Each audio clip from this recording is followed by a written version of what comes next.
Broadcasting live, this is the Handicappers Report. Brought to you by the Clubhouse Racebook, 711 Central Avenue, Albany, and CapitalOTBBet.com, the premier online wagering site in New York State. CapitalOTBBet.com. Sign up today.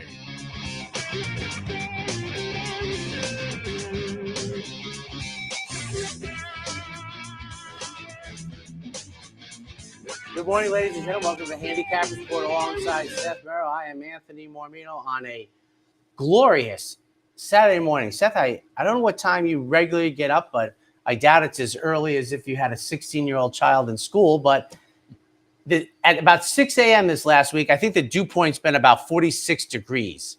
It has been spectacularly refreshing, sunny in the morning. Unbelievable run. It's been by far the greatest May I've ever enjoyed. Not a morning person, but 2 or 3 days a week I play the old man basketball at the Y. I have to get up early for that 7 a.m. tip-off. So.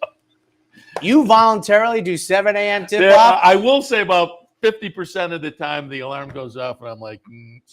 Because let me tell you something. The young man is scheduled for his road test on Friday. And if he passes, all I want to hear in the morning is a light knock on the door. Dad, I'm going to school. I'll be like, I love you, son.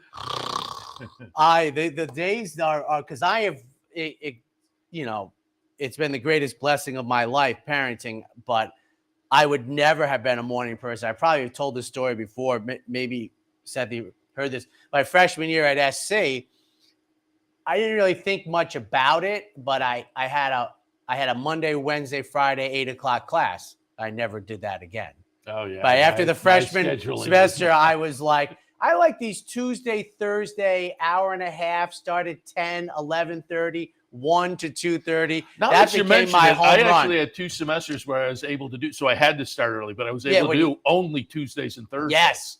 I had 2 semesters. That's what every young person. You had to start early. But obviously, it's a great weekend, and this is always one of the most perplexing weekend because you can't.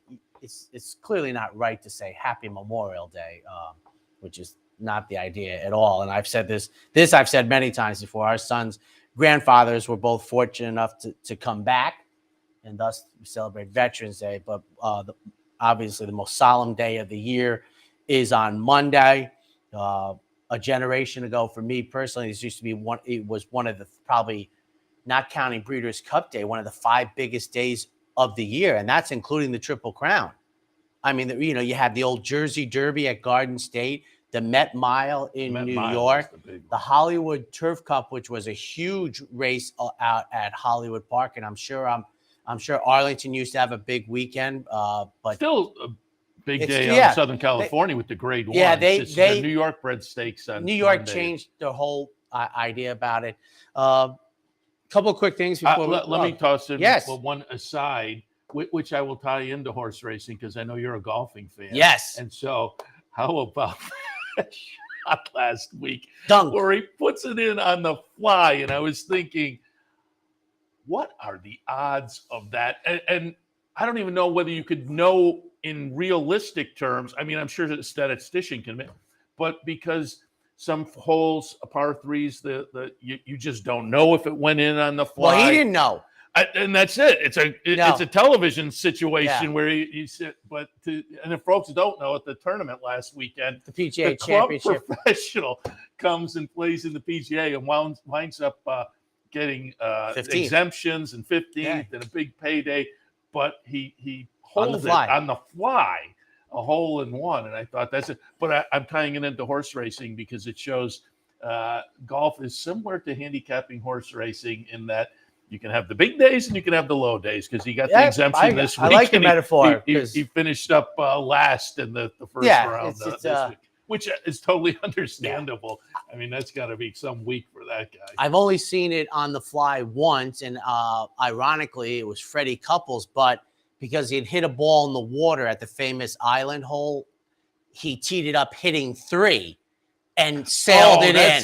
That's horrible. Yeah, he made 3. That's actually, I don't know if you wanted to go. Well, you wanted. But the other thing you also realize is, literally 2 millimeters off, and it ricochets off the stick, and you're like, 80 feet away because it would have ricocheted hard. Michael Block for Southern California. Incredible. Quick note yesterday, just to show you the horizontals, and I do like theoretical approaches to it before my wife gives me the stink eye. Yesterday, you had the first race, the bomb won, paid $84. Now, this is what I say. This is my thing about Country House. When Country House got put up in the Derby, Country House was 30-1 in the morning line. What was it? My Girl Jell or something, the filly yesterday. She was making her 5th career start. She was only 12-1 on the board.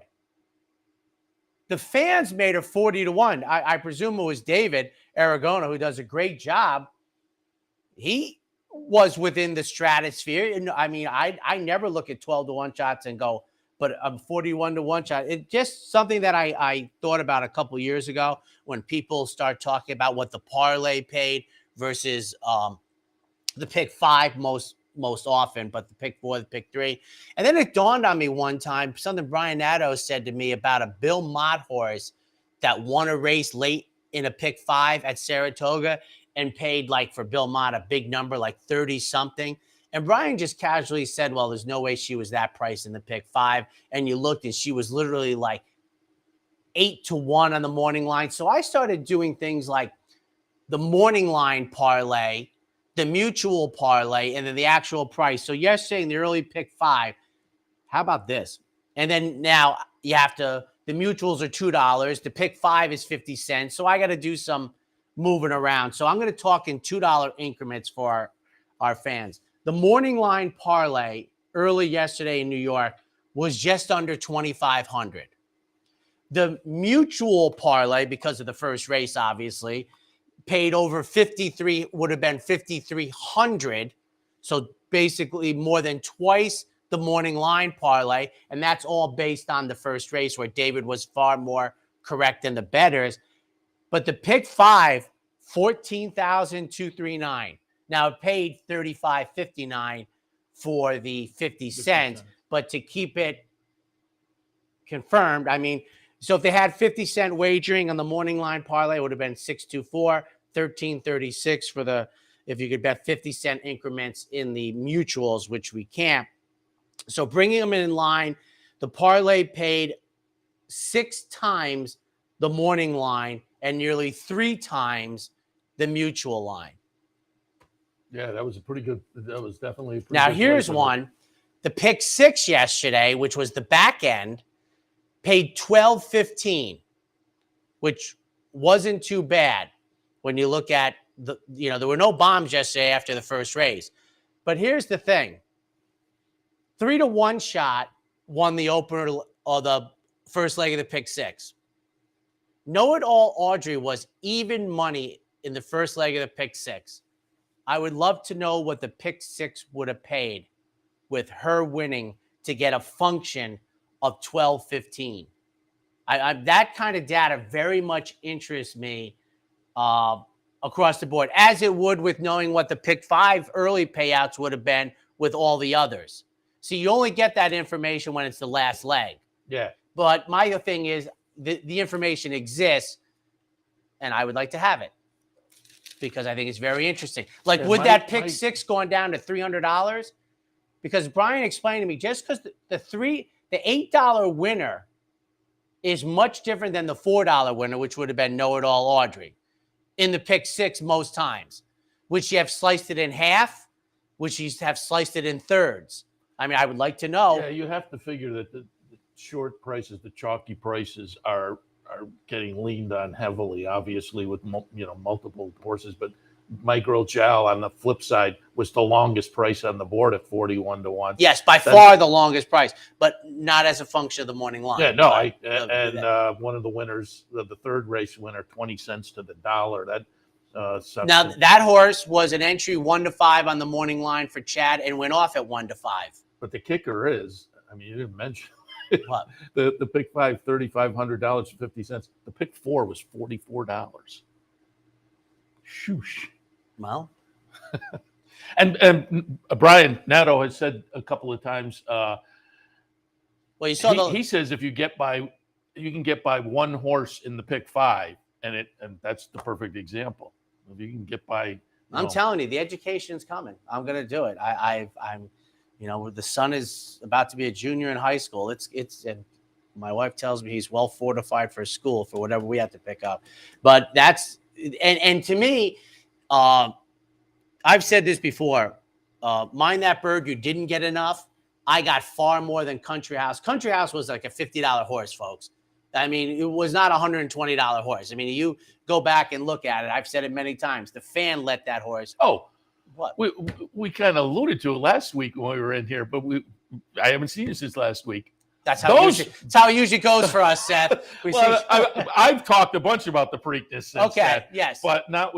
But those win odds as compared to the multiples. Morning. He was almost a chalk. But then when you looked at the will pays on the multiple pools, they were all about right. And you compared. So those people were wrong. The mutual people were right. The win pools, and it was just wow. I told you this is a less than ordinary group. Ooh, Blazing Sevens pushing him to the mat is not good. No, I said. And I had Blazing Sevens in the champagne, folks. I said, I was talking, maybe it was on with Vic this week. And I said, I don't think this 3-year-old, I think this is going to be one of those 3-year-old classes that doesn't get defined until the fall when they face the older horses. It'll be 11 different grade 1 winners. And I said somebody during the summer maybe defines themselves. I mean, we still have, obviously we still have the Belmont, but Haskell, Jim still Davey, waiting for White Barrio to get another grade 1. So now in the Dutro barn. So you kind of have come over that I mean, like I say, somebody could step out in the summer, but it looks like it's one of those classes. Have you seen what the Fox people have gone to for trying to pitch the Belmont? The final furlong. All right, and on the Mormino watch, you had a good one last week. Yes, one of them was Never Explained. Yeah. Thank you. That's I actually, which worked out for me in the bankroll. I didn't have it on top, but I didn't have it covered in the pick 4. So in the bankroll out there, I'm looking up at the board, and I had it. I was 3 deep in my pick 4 for the bankroll team, and Never Explained was my 4th pick. And I looked up at the board and I saw the price. I said, I can't be sitting here. No, so I went Never Explained. How are you supposed to play the game? I said Never Explained all in a pick 3. So scored for the bankroll team. I'm glad to hear it. It was just a crazy kind of backup because again, I looked up at the board and I thought, this horse is too good to let beat me. And one of the things I've said this many times before, I see a 2-to-1 shot up there. I might let it pass, and I won't chagrin. But you can't let a $32. You got to be like it's in there. So I finished plus for the Churchill Downs Pimlico thing.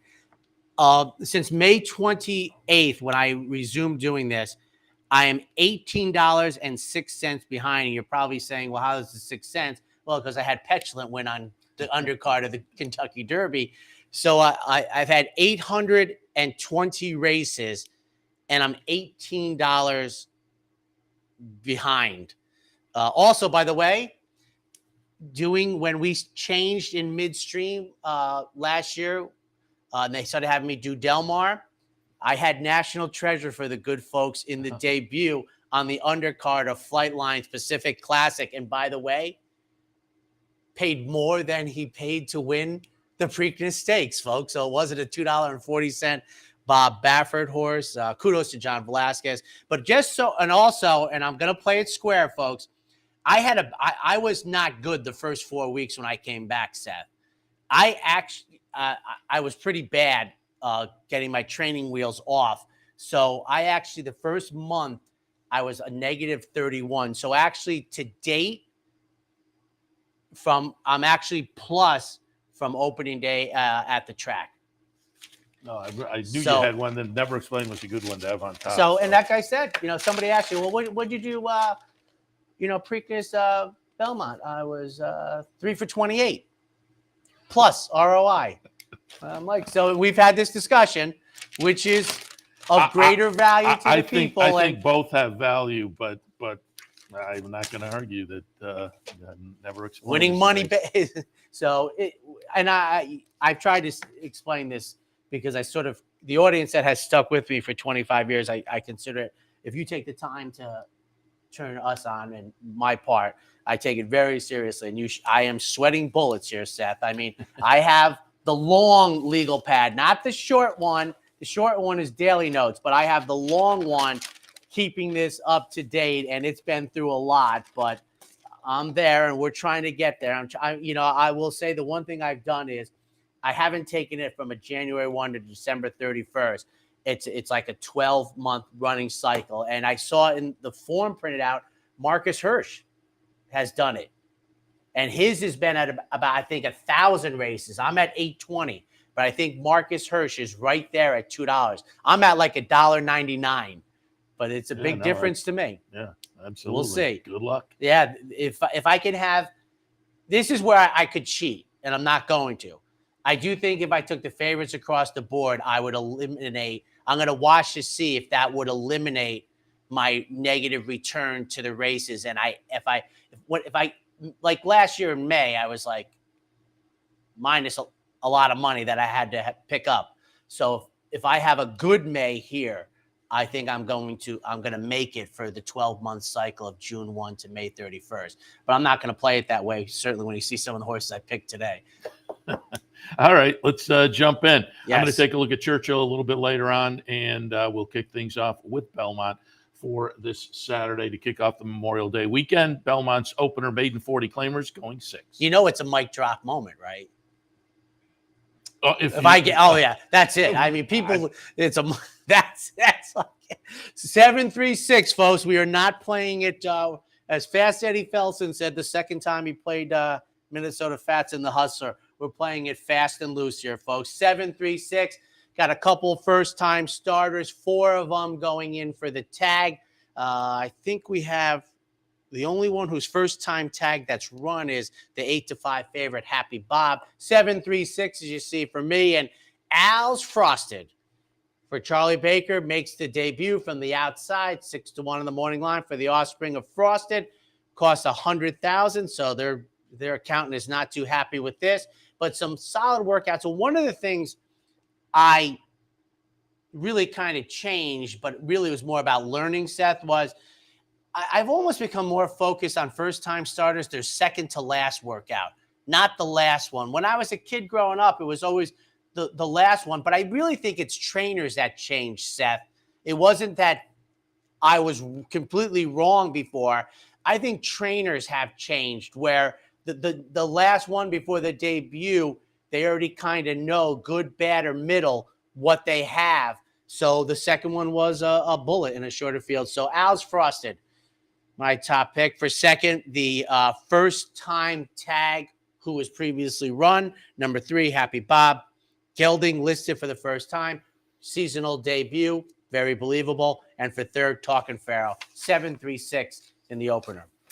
Second race, top of my page, I have very competitive written with an exclamation point. Second race is optional claimers, non-winners of 2 other than mile and 1/8 on the grass. You know, when I printed these out, Seth, I've noticed, and I watched you yesterday as I usually do on Friday, the first 8 races in New York, there were 44 betting interests.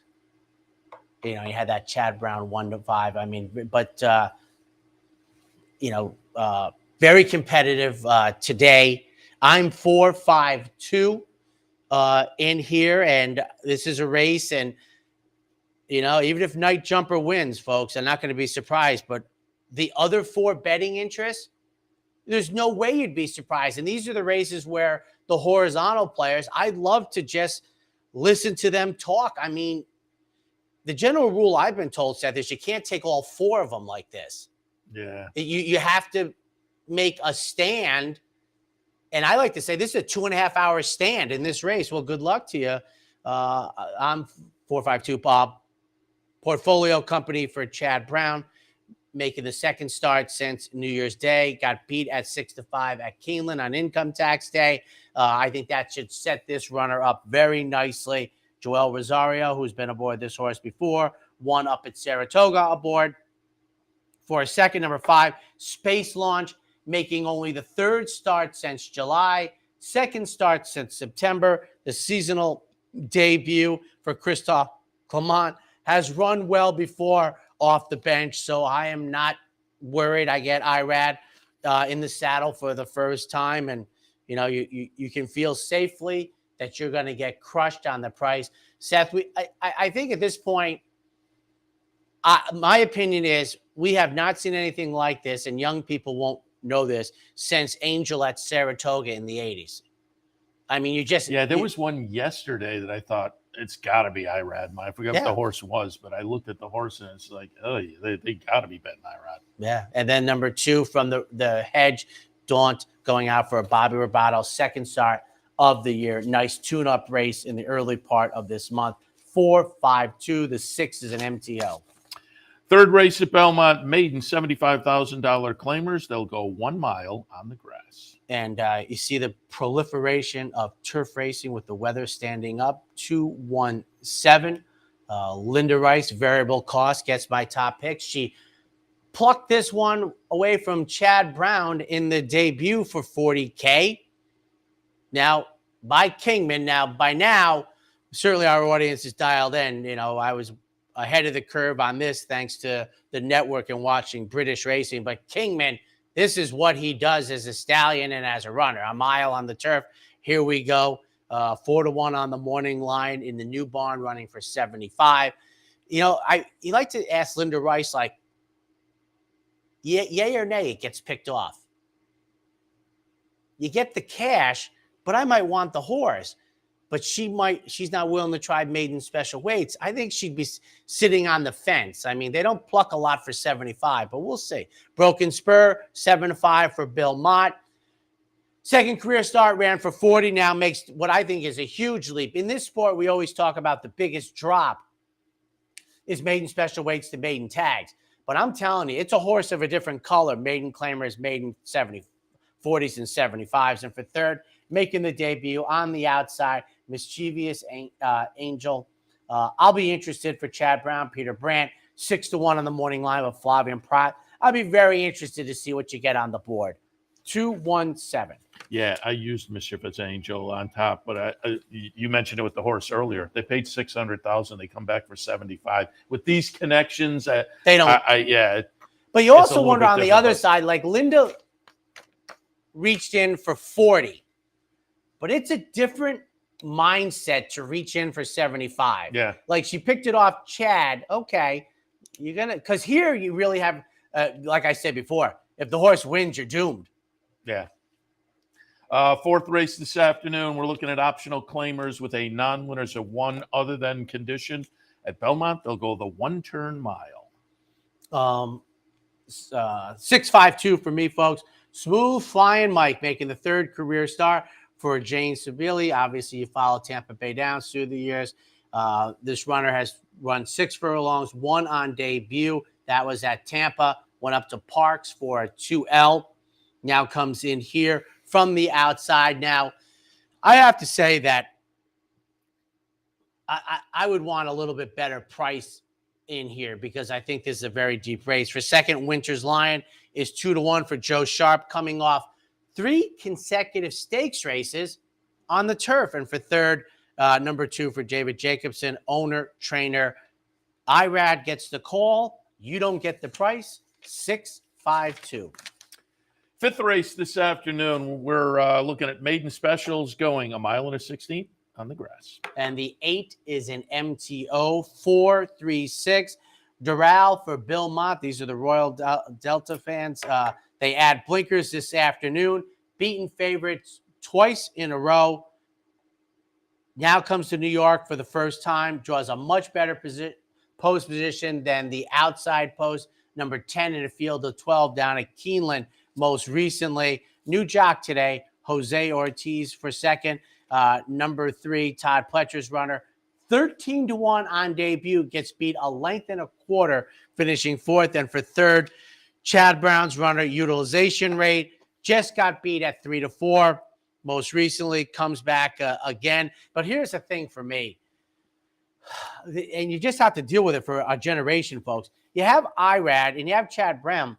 You're going to get all the worst of the price, and you might win. And this is a highly competitive race. You have whatever the opposite of having an edge is, you have double whatever that word would be if you like utilization rate. who very easily could win this race, you're going to get all the worst of it.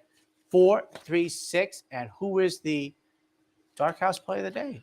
Dark horse play of the day today. I'm going to go over to Churchill, and brought to you by our good friends at the Dark Horse Mercantile up in Saratoga. I always say it, if you're going to head up, we mentioned it earlier, how great this spring weather has been. Go up and take a little walk up and down Broadway, swing in the Dark Horse Mercantile, go down the street to their sister store, Impressions of Saratoga. A couple of great stores to browse in up in Saratoga. And the Dark Horse play of the day today, race number 3 at Churchill, maiden special weight event. I'm going to go with number 1, Princess Matoli. Enough said.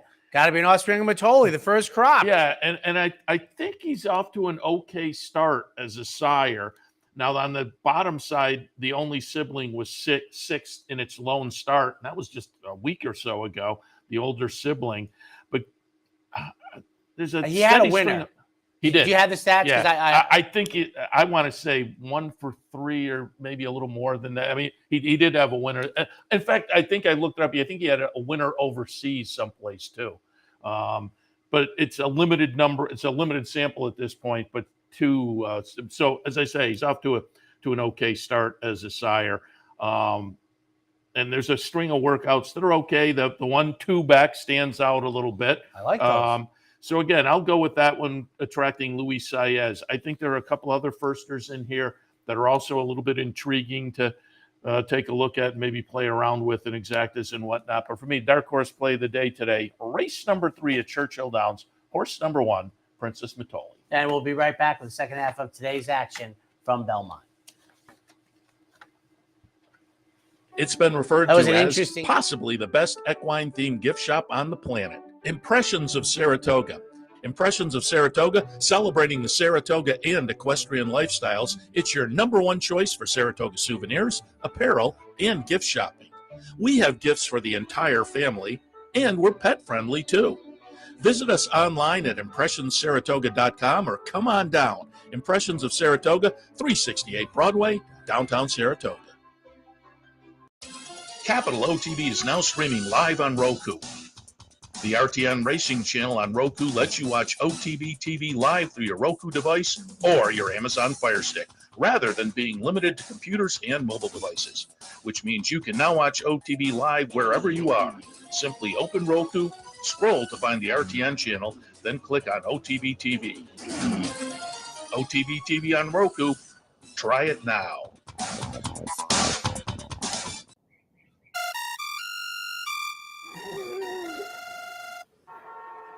Come on. I want sales reports on my desk by Monday. Whoops. My bad. Love racing? RTN brings you every live simulcast on your home television, plus live video streaming and race replays on your PC and mobile devices. To order, visit rtn.tv. RTN, a breed apart.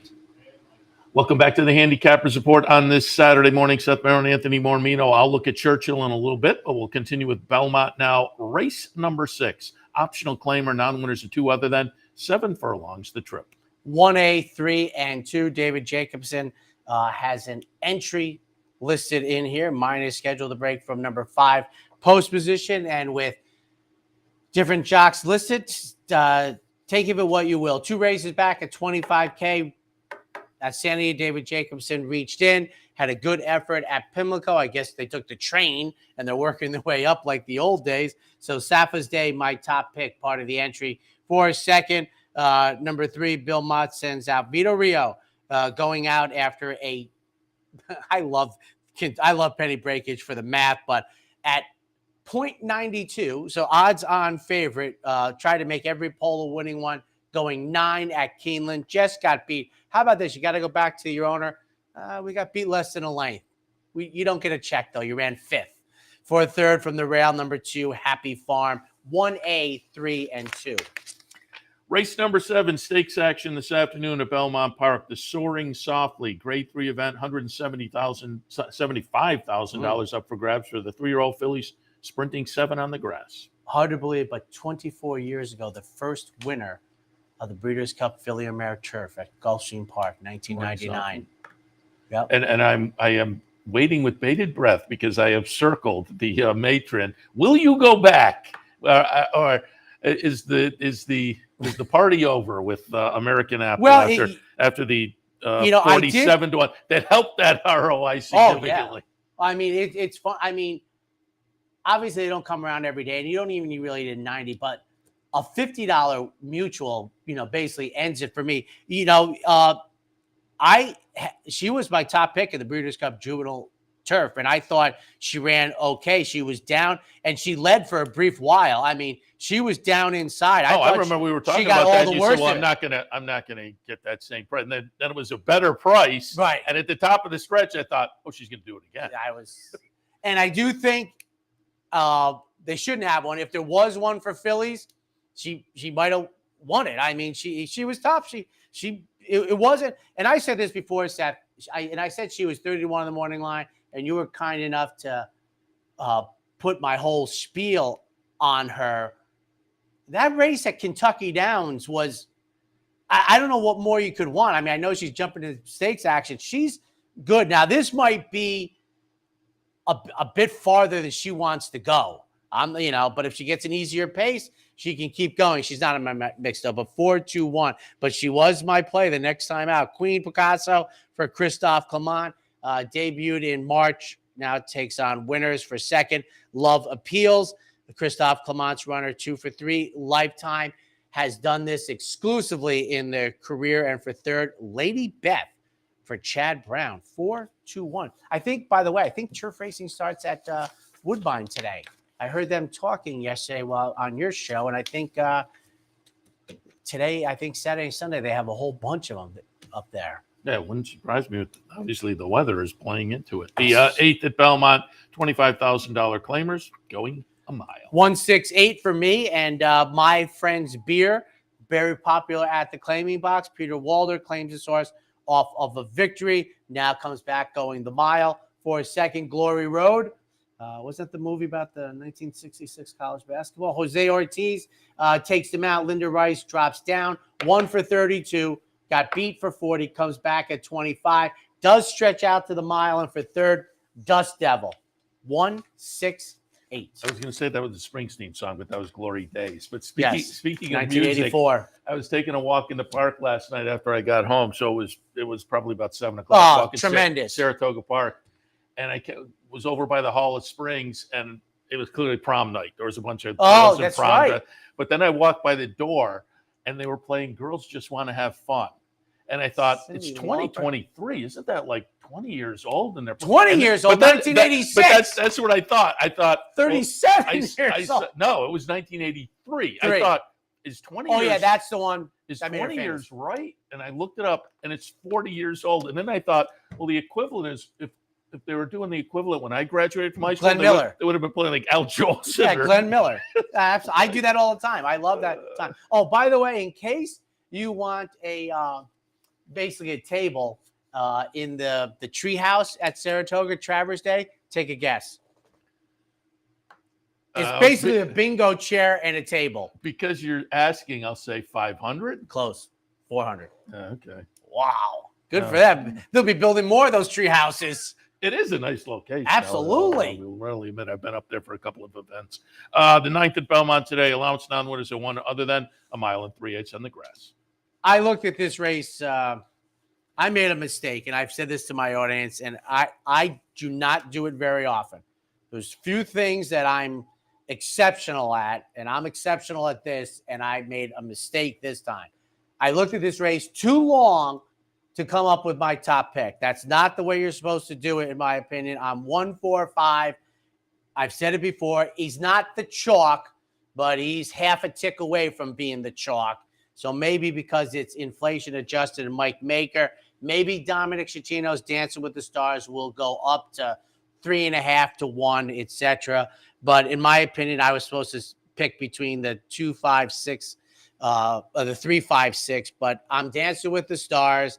It's a very competitive race, as Seth likes to say, making the first start of the year. I get the hedge going 3 turns, inflation adjusted, the morning line favorite.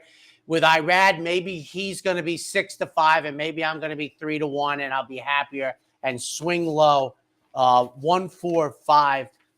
I might make a phone call. I got to figure out when he'd be unbusy because Brian's the only one I know well enough to have a very thorough. What are people doing with IRAD in these horizontals besides shaking their head and hitting it with a 2x4? I mean, you got to be getting killed on the prices. Yeah. No, you had the great analogy again. Yeah, it's Cordero Angel, and 40 years ago. 10th and final at Belmont goes off about 4:45 this evening. It is state bred maiden specials on the grass going 7. Boy, it's a flyer, 7, 9, 10. And by flyer, I mean when you're only had one start, you didn't finish the race. But this horse was bet in the debut for Shug. And Jose Lescano gets to mount back. Autumn number 7 is my top pick. Will certainly help the ROI at 8-1. For second, number 9, Loon Cry. I guess that's the bird, right? Christophe Clement's runner got beat at 1-2 in the second start of the year. And for third, Strictly Taboo. Clement's other horse beaten as the favorite most recently. 7, 9, and 10 I came close to putting the 7 on top, and I meant to look. I think I had the 7 on top or in the mix in the debut. I eventually put it a little bit underneath in the mix, but I don't have any argument taking a close look at that one this afternoon. It's always interesting, the mentality of a horse. You clip heels and everything. That's shake you up. Yeah, and there is no knowing what the horse has done in the morning since or how that's going to come back. All right, we will take a break. When we come back, we'll shift our attention to Churchill on this Saturday afternoon. Stay tuned. Thanks. Birdstone is an outside front. They're coming down to the finish. Can Smarty Jones hold on? Here comes Birdstone. Birdstone surges past. Birdstone wins the Belmont Stakes. In front, but here comes High Chaparral. High Chaparral, the defending champ, to take it to Valpa. These two arch rivals head to head with Joe Hart bearing down on them. It's going to be a 3-horse photo finish to the turn. Here's the wire. Photo finish. What if there was a way to become a better horse player, to have a better knowledge of the game, to be more successful? What if there were a way to take what you've learned, what you know, and make better decisions, better choices? In horse racing, knowledge is a powerful tool. Race results and replays, past performances and live streaming, wagering from all your digital devices. Capital OTB. Become a better horse player.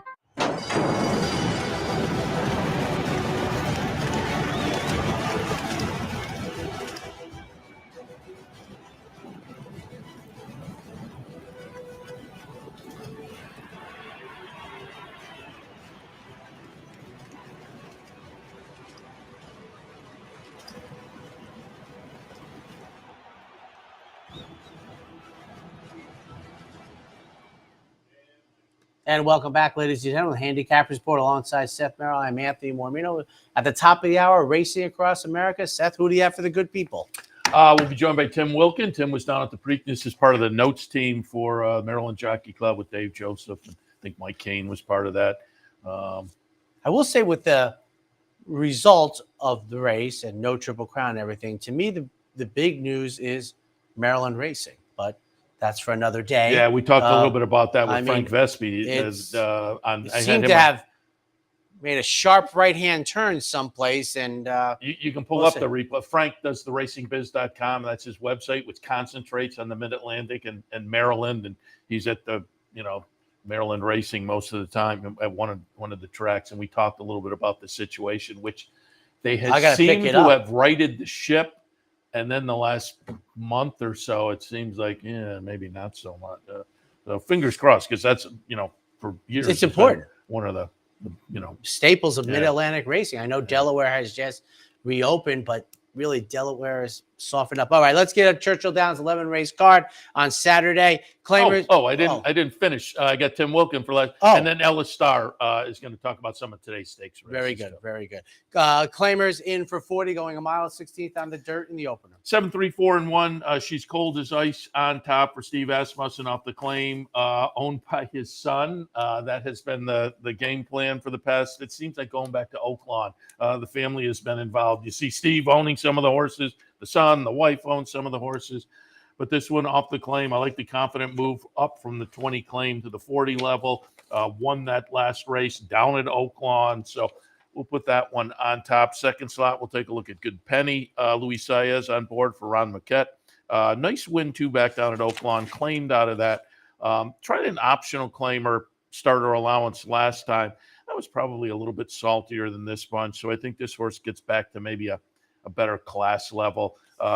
Guyana Key in the third spot. Similar situation to maybe Good Penny. Claimed 2 back, and then I think they went into a saltier bunch last time, probably more well-suited. And I will note Waters of Merrow have that one down the 4th spot, but off the claim for Tommy Amos and Maggie Moss. Clever team, clever claiming connections. So I wouldn't argue against anybody playing there as well. But I have it 7-3, 4, and 1. And guessing at the Silks of Ship It, who is owned and trained by Steve Asmussen, the family colors must be blue and white, because Eric's are blue and white with a different design, and Steve's are blue and white. Yeah, it makes sense that they would kind of keep a theme. Why not? Travis is probably praying they don't have an entry. I have it 8, 3, 7, and 1 in the second. Ball Gown on top. Came up to Churchill from Gulfstream in the latest, which was a very similar event, and ran a pretty good second.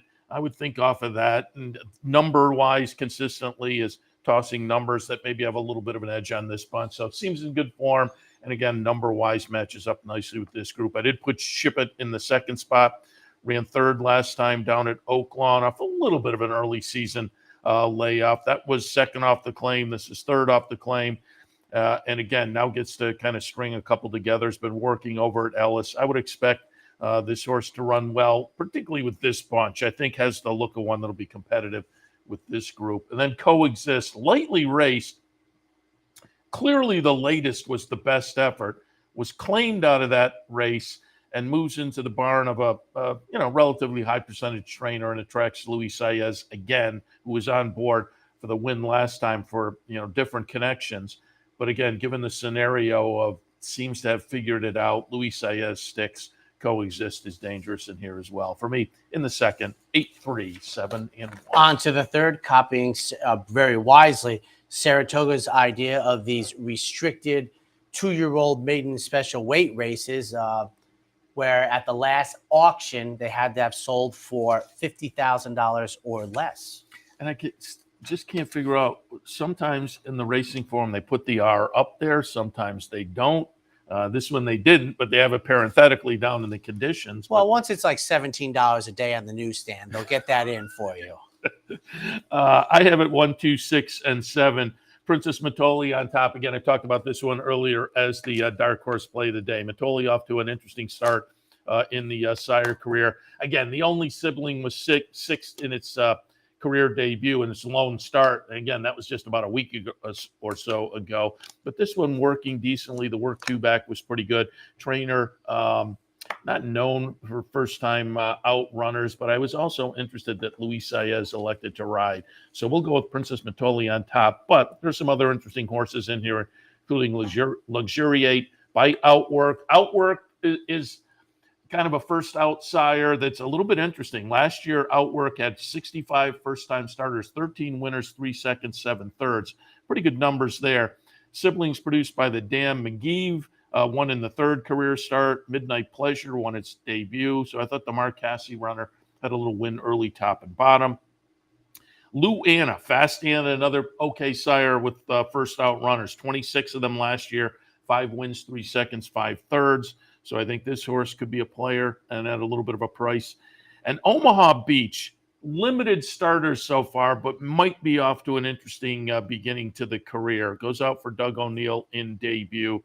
Could be interesting. It's a fun race. I might have, in fact, moved Easy Red up, but only attracted $40,000 at auction. So I found that a little bit concerning.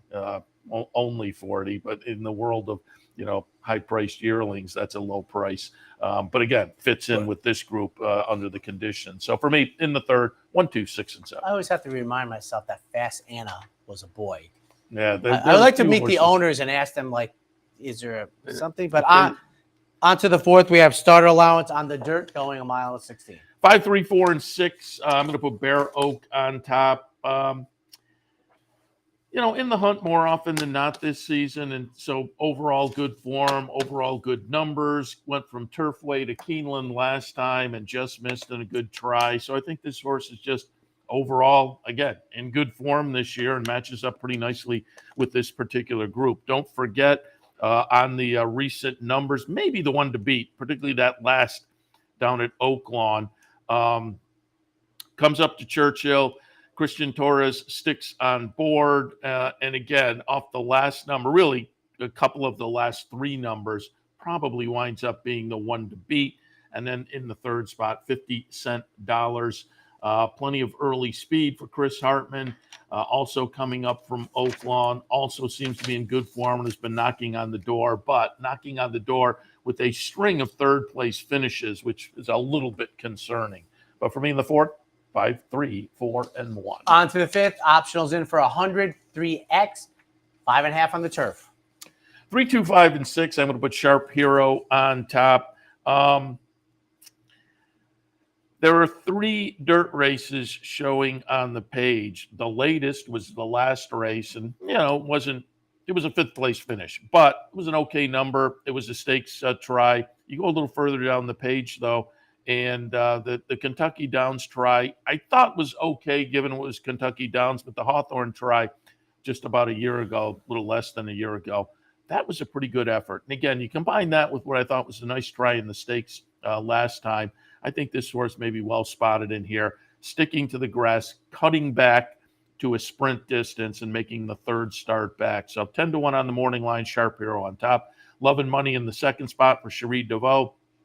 In good form down at Gulfstream this winter with a couple of wins a couple of seconds leading into a win last time. Tyler Gaffleone was on board both the last 2 times and jumps on board again today.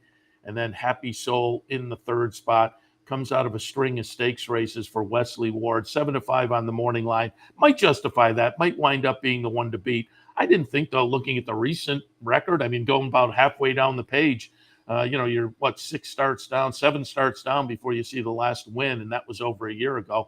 So stepping out of stakes company probably is the one to beat, but I don't think the horse is invincible. So in the 5th, 3, 2, 5, and 6. On to the 6. Optionals 82X, 9 furlongs on the dirt. 2, 1, 5, and 7. Royal Take Charge on top. The Al Stall runner started the career very promisingly. First start in November, nice win. Second start in January, nice win. And then moved up to Keeneland and ran a close-up second. Did it behind Jump Into the Fire, the one horse. I have that one right underneath. And again, we'll see. Sometimes we try to outsmart ourselves and have these horses kind of switch things up and they wind up running in exactly the same order. That said, Jump Into the Fire has had a race since. And also with the Apprentice on board, I was willing to go with the more lightly raced and maybe more upside potential Royal Take Charge over Jump Into the Fire. And then Academic Honor in the third spot. Also pretty lightly raced for Ken McPeak. And I thought the 2 races this year were showing some promise, maybe moving in the right direction. I think number-wise probably has to move forward a little bit, but I don't think that's out of the question today. Again, only career start number 5 and only the 3rd start so far this season. So 6th at Churchill, 2, 1, 5, and 7. We'll take our final break. When we come back, the late pick 5.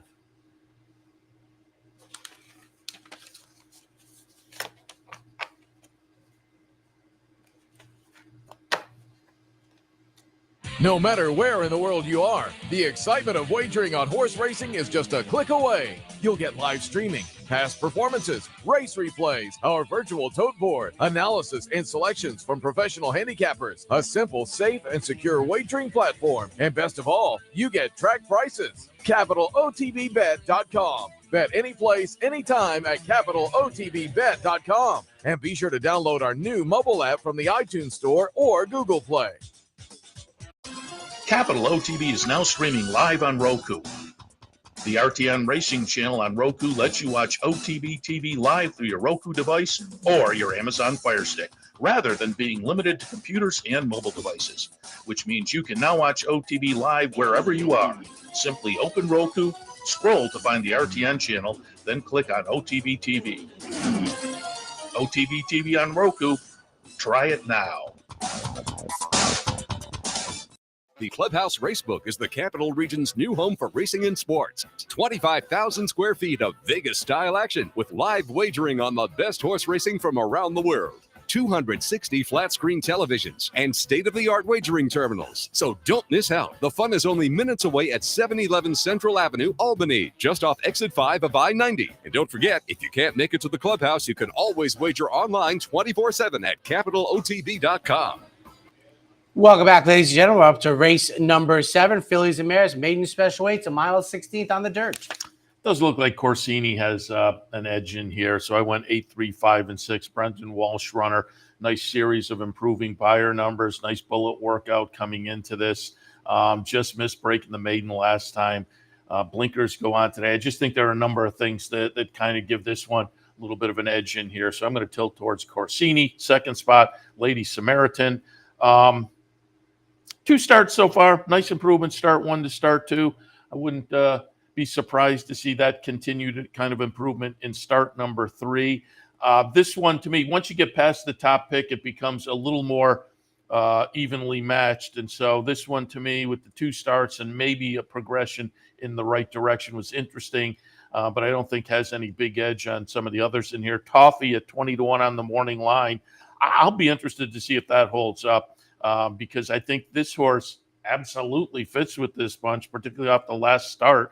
Claimed at Keeneland 2 starts back, moved over to Churchill and ran the best number of the career in a just miss effort. So the new barn kind of figured this one out nicely. Now they do move from maiden claiming to maiden special weight, and that is going to justify maybe a little bit more of a price, but 20-1 just seems wildly inflated in here. Forever After All, 7-5 favorite for Al Stahl. Off the past couple of starts, that one makes sense as a serious player in here.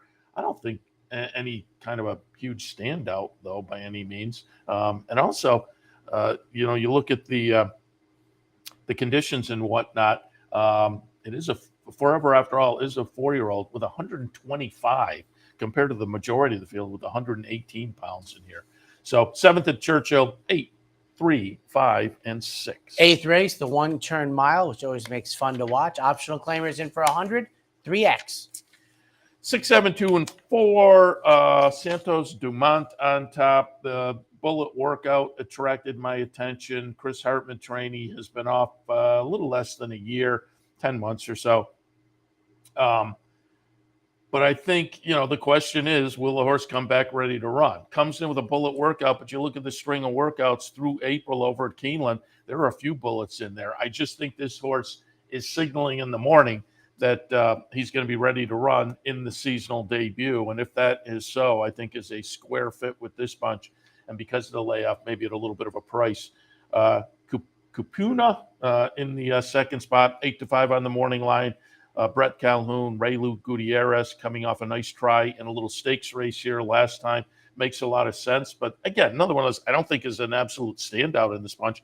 3 Technique, who certainly we saw earlier in the career in New York, now is a 6-year-old down in Kentucky, comes out of the same race as the number 7 horse, was just behind that one. But you look down the page, there are some numbers here that is going to make this one very, very competitive if able to throw in a best effort. So again, I think it's a race that mixes up very nicely. So we'll take a little shot with Santos Dumont on the seasonal debut, hoping that in form and the morning's work say that's going to be the case. 8th at Churchill, 6, 7, 2, and 4. The 9th, 3-year-old fillies in for 100 or 1X, sprinting 6. Top of the page, I've written competitive. I went 2, 1, 6, and 7. I put Elva Star on top. Nice win in the debut at Delaware last September. Then went to the sidelines and came back in May and ran second, but with a much improved buyer figure. With that one under the belt, we'll look for this horse to maybe move forward in the 3rd career start. Second is Cherriere, not Clariere, coming off the first 3 starts of the career down at the fairgrounds. First 2 starts were pretty good. Then they stepped into optional claim or non-winners of one company and tossed in a dud. That, to me, has the look of an aberration. I'm going to draw a line through that. I think the horse is better. little time on the sidelines, may come back with an improved effort as compared to last time, because the first two were certainly good enough. And the workouts say the horse will come back running.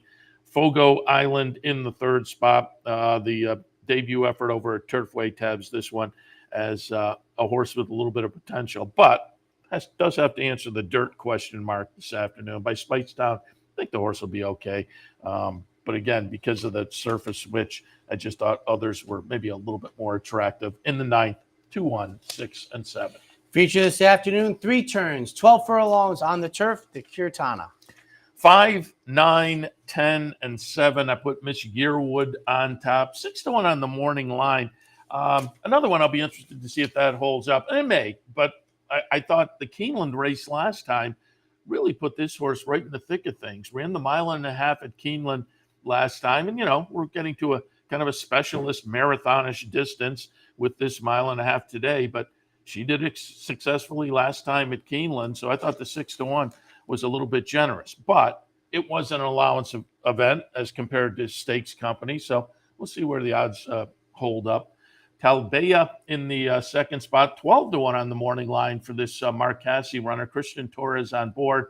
The season at Woodbine last year was okay. Tossed in maybe a little bit of a disappointing effort in the Dominion Day, but the other 2 races up at Woodbine I thought were okay. I thought the seasonal debut in January down at Gulfstream was okay. Again, the finishing positions were okay.